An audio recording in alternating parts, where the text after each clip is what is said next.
Hi everyone, welcome to a slightly more relaxed TNT today, hence the t-shirt.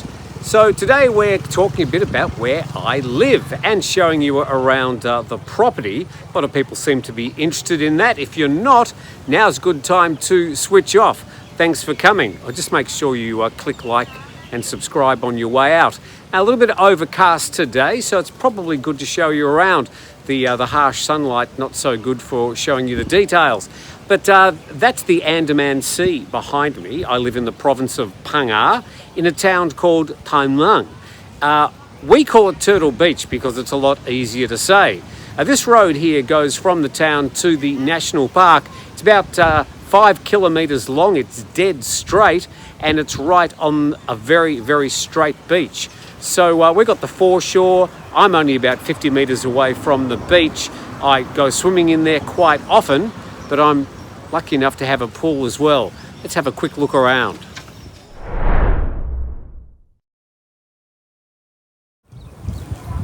So I've sort of ended up with Australian beach house on the outside and sort of New York loft on the inside with a polished black concrete floor and all open plan. Now, that building was here when I arrived, but it didn't look anything like that.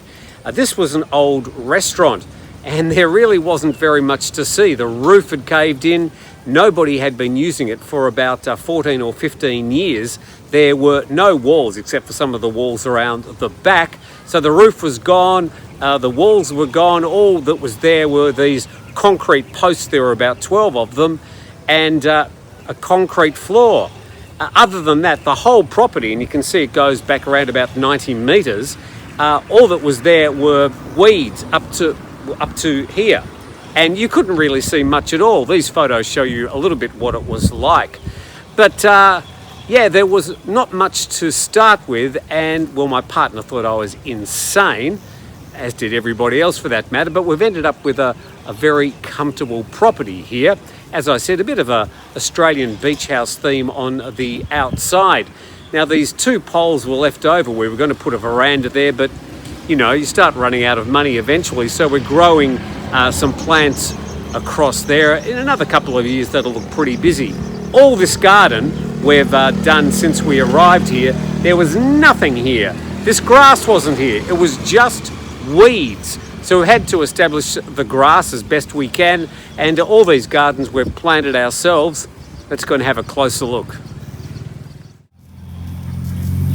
So the building itself, we'll show you inside on another day, but on this wall which faces the north, that's basically, well, in Australia we call it hardy plank.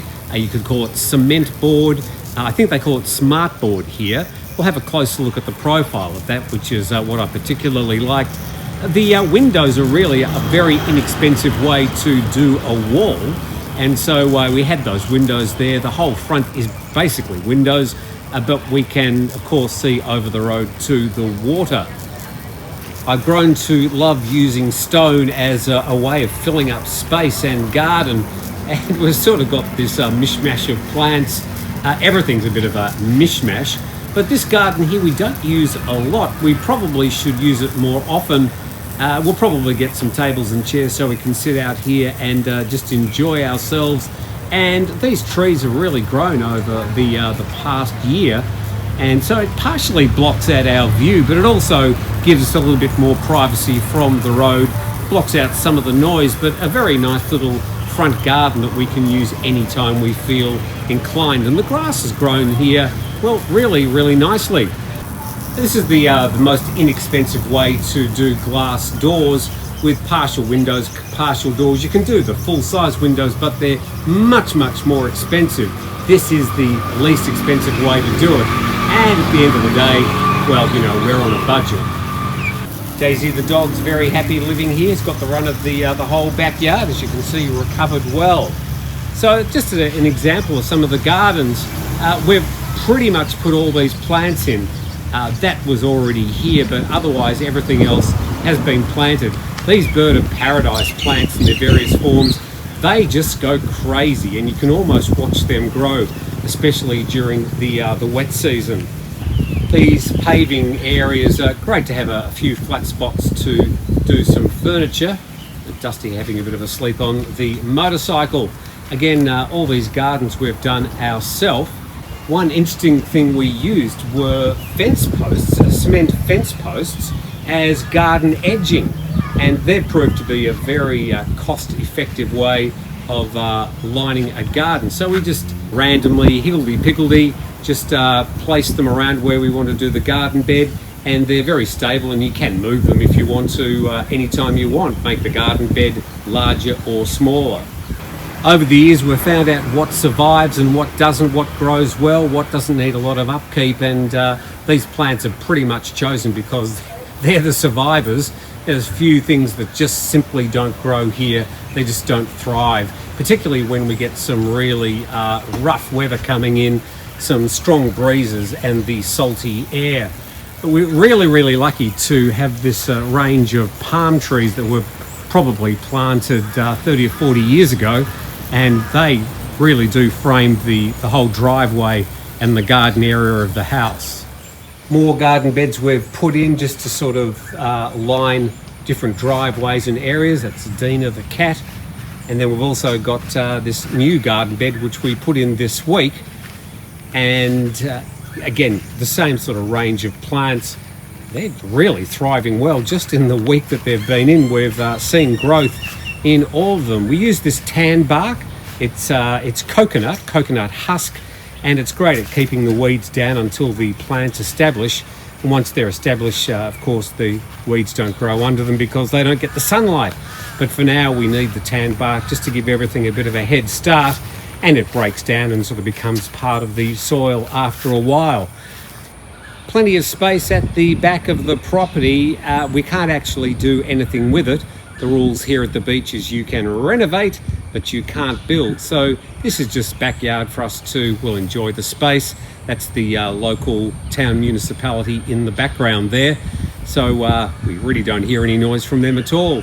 We put in an above ground pool. Hello to the flamingo. It's really a great asset, very, very cheap. I think I paid 16,000 baht for it. And it gives a lot of enjoyment. The guests enjoy jumping in when it's too rough to swim at the sea. And we just put very basic garden beds in front of it to, I suppose, hide a little bit of the height of the pool. But really enjoy jumping in that pool, and that's about $500 US, and it goes up in about 2 hours. And that one there is 5 meters across, one of the mid-sized Intex above ground pools. And if you look after them, you can get a good 4, 5, 6, 7 seasons out of them if you look after them. Down the other side, we have painted this part of the wall, and same sort of range of plants and the coconut husk. Some quite established trees here as well that, of course, at certain times of the year love to drop their leaves into the pool. But it's very nice to have that little bit of shade on hot days, even when you're swimming in the pool. And yeah, some more established trees on the property. We were lucky to have these, and they've really thrived now that they're getting a bit of care and attention. But yes, indeed, we did paint that wall black. It turns out it's a great background colour. The green tropical plants really pop against the black background. So yeah, I'd recommend that as something to think about if you are going to do a tropical garden, to maybe painting any wall black if you're looking for a colour. Probably the biggest expenditure of the house was the roof. The original roof had caved in and all the seal beams had rusted away. As I said, it hadn't been touched for some 13 or 14 years. So this is a steel pitched roof, and we've got those huge big vents at the back of the house. The front is lower than the back, and there's also air intakes at the front. So on hot days, we get quite a lot of great ventilation through that roof. It's made of a PVC and aluminium sandwich. This is the actual tiles on top, or the big sheets actually. And the profile does keep them very, very cool. In fact, when you sort of reach up, even on the hottest days, they're not hot to touch and they don't radiate heat. So highly recommended, this PVC and aluminium sandwich for the roofing. It's got a 12-year guarantee, which is as good as any cement roof. The round window, I love the round window. just a little bit of expense, but it certainly adds just a bit of drama to otherwise really just a box. So they're off the shelf. You can get a 4, 5, 6 or 700 diameter aluminium window in different colors. So yeah, we're very happy with that. And you can see the profile of the cement sheeting, and it gives that sort of Australian beach house shiplap pine look, and we've used that inside the house as well. Outside we've painted it this sort of pale green colour. I did agonise over what colour it was going to be. It was going to be a very, very, very dark blue at one stage, but it ended up as this pale green, and we're pretty happy with it. Sort of blends into the background, nobody seems to notice it. So the house is not terribly inspiring. It's very, very simple, but inside it's very livable, open plan. As I said, it was a restaurant at one stage.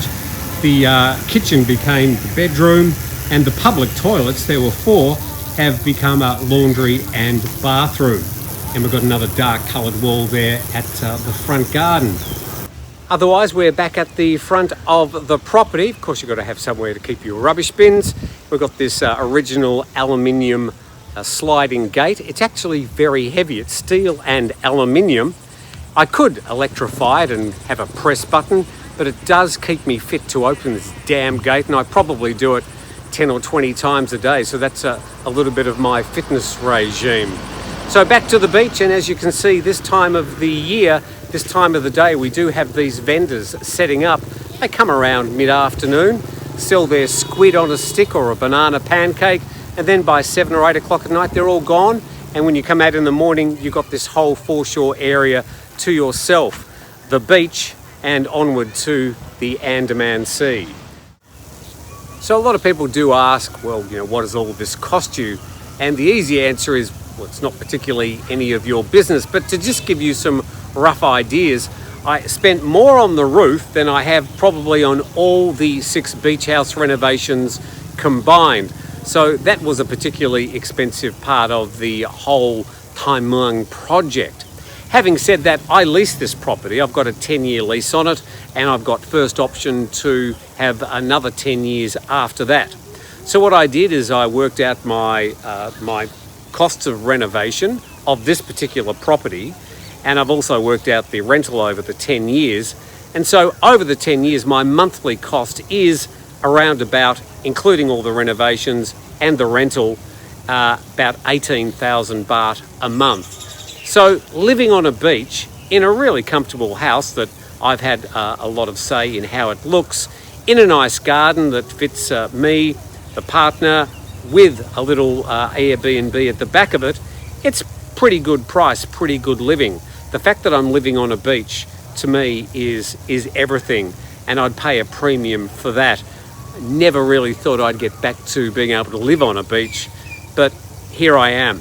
I'm happy. Hope you're happy where you are. Hope you've just enjoyed this quick look around the house. Please subscribe to the channel if you've lasted this long. We'll see you next time.